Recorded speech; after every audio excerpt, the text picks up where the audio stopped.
The story begins 24 days before Christmas in Finnish Lapland, where Sub-Zero Inc. is drilling on top of Korvatunturi, a mountain believed to be Santa Claus's home.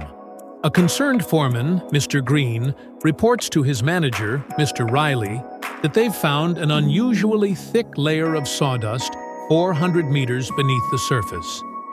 Riley, knowing what lies hidden within the mountain, insists the drilling continues.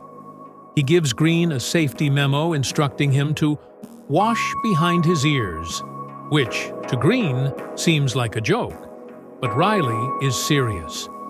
Meanwhile, two local boys, Pietari and Juuso, are secretly observing the drilling operations. They believe Santa Claus is buried inside the mountain, a belief Pietari holds despite Juuso's insistence that Santa doesn't exist.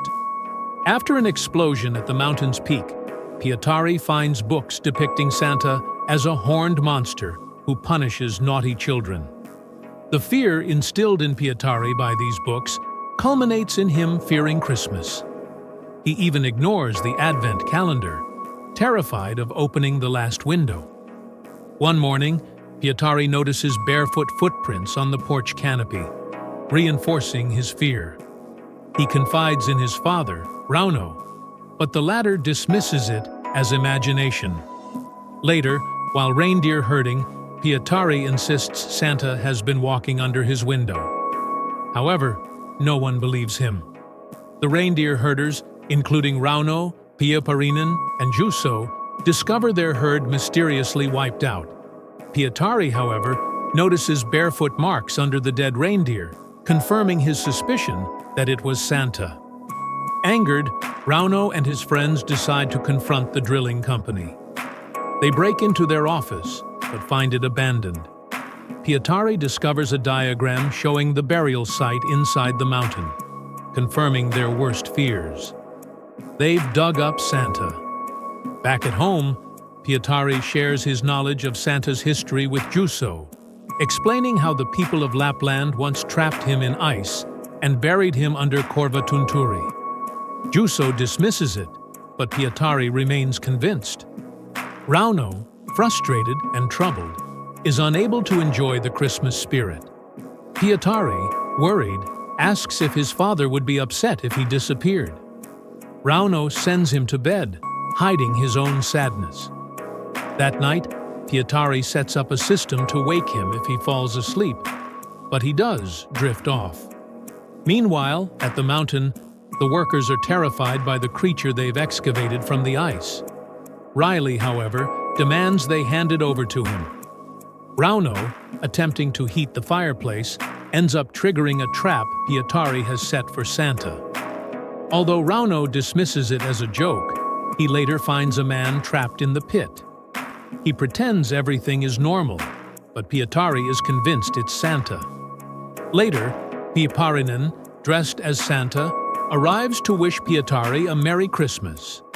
Rauno, however, intercepts him, asking for his help.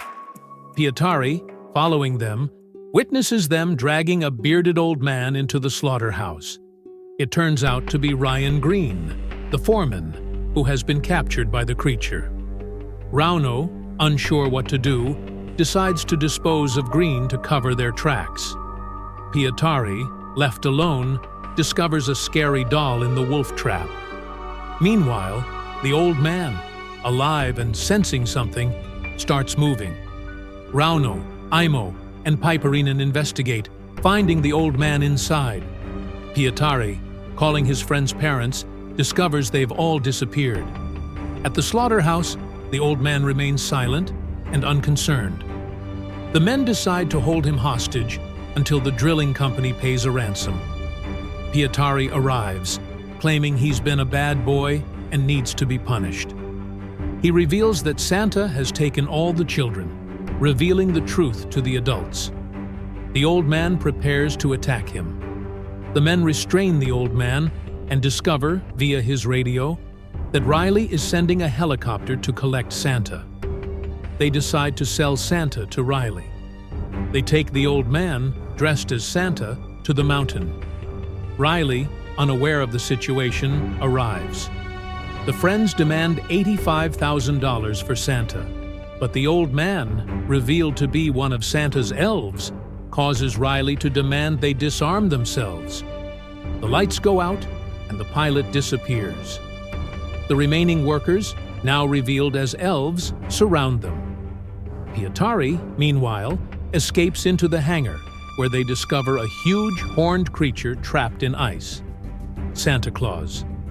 The elves have been collecting children, preparing them for Santa's punishment when he awakens. Juso is among them. The elves attack, forcing Rauno and Aimo to defend themselves. Pietari, seeing the hole in the roof, devises a rescue plan.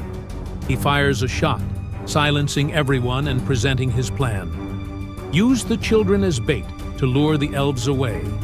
Then use dynamite to destroy Santa. Piiparinen, using gingerbread to distract the elves, escapes with the children.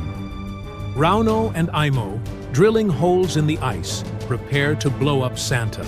Piiparinen, unable to land the helicopter to retrieve Pietari, who is opening the gate to the reindeer pen to lure the elves, warns him of the danger. However, Pietari, determined to sacrifice himself, opens the gate and activates the electric fence. As the elves swarm, Pietari closes his eyes and thinks of his father. Meanwhile, Rauno and Aimo, having driven away, detonate the dynamite, destroying Santa. The elves, without Santa, become harmless. Piiparinen, confirming Santa's demise, takes the children home. Pietari, relieved, is praised for his courage. The next year, the friends turn the captured elves into Santa Clauses, training them and preparing to sell them to different countries. The story ends with Piiparinen preparing to take off with a cargo plane full of Santas, leaving the future of Christmas forever altered.